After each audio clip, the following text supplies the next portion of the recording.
Multiplayer definitely is at the centre of Crackdown 2. Non-stop crazy action. It's a very physical game. You can ram people out of the way and it flips them up and they spin off into the sky. With plenty explosions. Just general awesome action all round. Picking up vehicles, throwing them across the road. A multitude of weapons at your disposal. If you can break it off, you can use it and you can hit people with it. It can just cause complete devastation. We just thought, right, well, let's go all out. Let's give them as much as we possibly can. In order to make things clean, you destroy everything.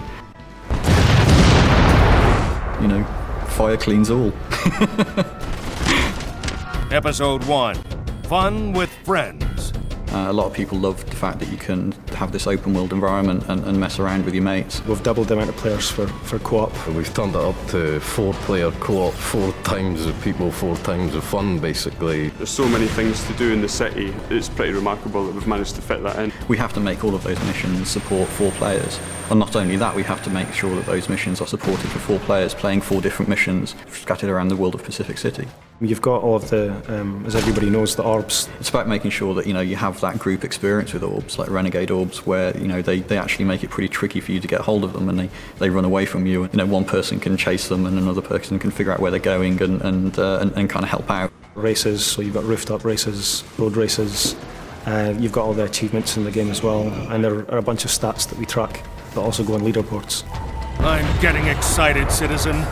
Must remain composed.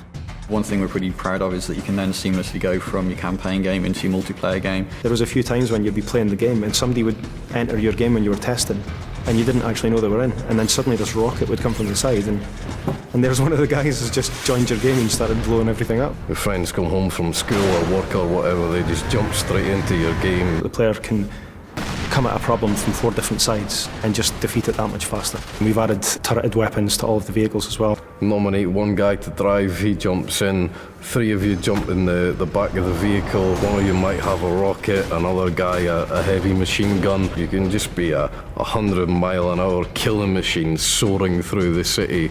It's awesome. It's really down to the player to try and figure out tactics and strategies to use co-op gameplay. You can decide to ignore any direction you've been given and just mess around, do what you like. And we've added in the 16-player PvP. We support up to 16 people in the online game, and that's varying on different game types. At the moment we've got 3 different game modes: Deathmatch, Team Deathmatch and Rocket Tag. Rocket Tag's a little bit different.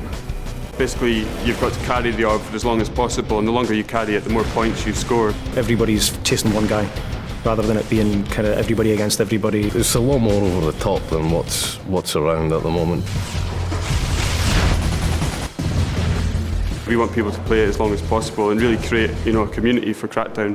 What I describe as one way of playing a game, someone else is going to say, oh, I'm not sure about that, but will have a completely different and brilliant experience than somewhere else in the game. So, I mean, there's so many different aspects, and we've tried to cram a lot in Crackdown 2 and just hope that you guys enjoy it. Brace yourself, man, it's going to be a wild ride.